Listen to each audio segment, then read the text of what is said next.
بات یہ کرنی ہے کہ اس طرح کا جو بھی کام ہوتا ہے امت میں، اور سلسلہ ہے یہ کہ علماء بیان کرتے ہیں، جلسے ہوتے ہیں، مجلسیں ہوتی ہیں، اصلاحی باتیں ہوتی ہیں، ان سب کا مقصد کیا ہے؟ سیدھی بات یہ ہے، مقصد یہ ہے کہ جو برائیاں، جو خرابیاں ماحول میں، معاشرے میں، ہماری زندگی میں آ جاتی ہیں، آ گئی ہیں، ان کو ٹھیک کرنا۔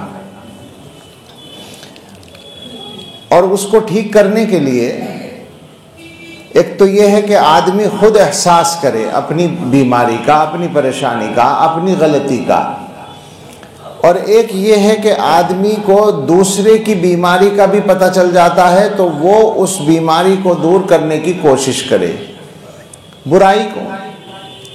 قرآن و حدیث کی زبان میں اس کو امر بالمعروف اور نہی عن المنکر کہتے ہیں، اور آپ سب یہ لفظ جانتے ہیں، عام لوگ بھی جانتے ہیں، جو علماء نہیں ہیں وہ بھی اس لفظ کو جانتے ہیں، اور غالباً یہ بھی جانتے ہیں کہ امر بالمعروف اور نہی عن المنکر اسلام میں بہت اہم اور محتم بالشان چیز ہے۔ بات یہ ہے کہ اللہ تعالیٰ نے جن لوگوں کو ایمان عطا کیا ہے، وہ جس معاشرے میں رہیں، جہاں وہ رہیں، وہ معاشرہ اور ان کی زندگی اور ان کا رہن سہن اور ان کا پورا جو کچھ بھی صبح و شام اور دن اور رات کا خلاصہ بنے، وہ خوبصورت اور شاندار اور صاف ستھرا اور پاکیزہ ہونا چاہیے۔ اور جو لوگ اللہ تعالیٰ کی رضا کے مطابق زندگی گزارنے کی کوشش کرتے ہیں تو ان کے اندر یہ بات پائی جاتی ہے۔ اللہ تعالیٰ کی مرضی یہ ہے، یعنی پسندیدہ بات یہ ہے اللہ کی، کہ ہم اپنے ماحول میں اگر کوئی برائی دیکھیں تو اس برائی کو ختم کرنے کی کوشش کریں۔ اس کی بالکل سادہ سی مثال ہے، آج کل تو بالکل اس کا ایک طرح سے زور ہے، شور ہے، کہ ایک بیماری کا خیال ہے لوگوں کا کہ وہ دنیا میں پھیل رہی ہے۔ اب اس بیماری کو ختم کرنے کے لیے حکومتوں کی حکومتیں لگی پڑی ہیں۔ ہم ابھی آ رہے تھے تو ہماری گاڑی کے آگے وہ گاڑی جا رہی تھی جو دوا چھڑکتی ہوئی جا رہی تھی، سینیٹائز کرتی جا رہی تھی راستے کو بھی۔ تو ہر جگہ یہ ہو رہی ہے سرگرمی، کیوں؟ بیماری کو ختم کرنے کے لیے حکومت چاہتی ہے، لوگ چاہتے ہیں کہ بیماری ختم ہو جائے، وبا ختم ہو جائے۔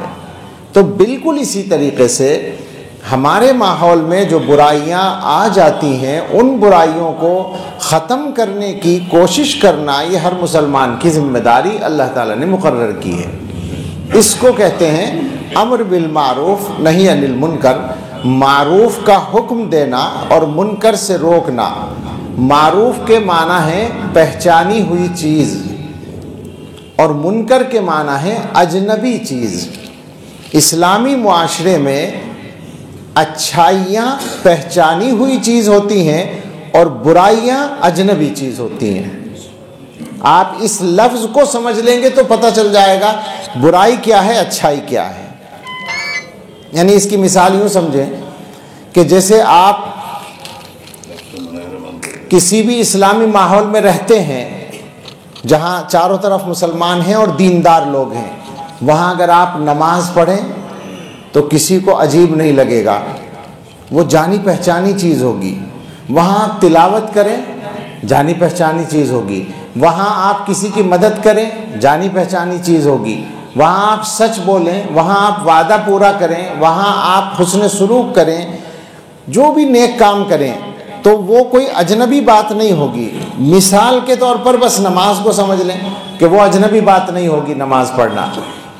اس کے برخلاف اگر آپ کسی غیر مسلم معاشرے میں جائیں اور وہاں نماز پڑھنے لگیں تو وہاں وہ اجنبی چیز ہوگی، وہ جانتے نہیں نماز کو، ان کے لیے وہ اجنبی ہے۔ اب اس کا الٹا دیکھ لیں، کوئی گناہ کا کام ہے، مثلا آسان سی مثال مان لیں کہ جیسے گانے سن رہا ہے ایک آدمی، گانے سننے کا کام اگر وہ باہر کے ماحول میں کر رہا ہے تو وہ جانی پہچانی بات ہے، کوئی اس پہ کسی کو اعتراض نہیں ہوتا۔ مسجد میں اگر کوئی گانا سننے لگے تو کیسا لگے گا؟ وہ اجنبی بات ہوگی، تو یہ منکر ہوا۔ مسلمانوں کے معاشرے میں اچھا کام معروف ہوتا ہے، یعنی پہچانا ہوا ہوتا ہے، اور برا کام منکر ہوتا ہے، یعنی نہ پہچانا ہوا، انجانا ہوتا ہے۔ یہ اصل ہے۔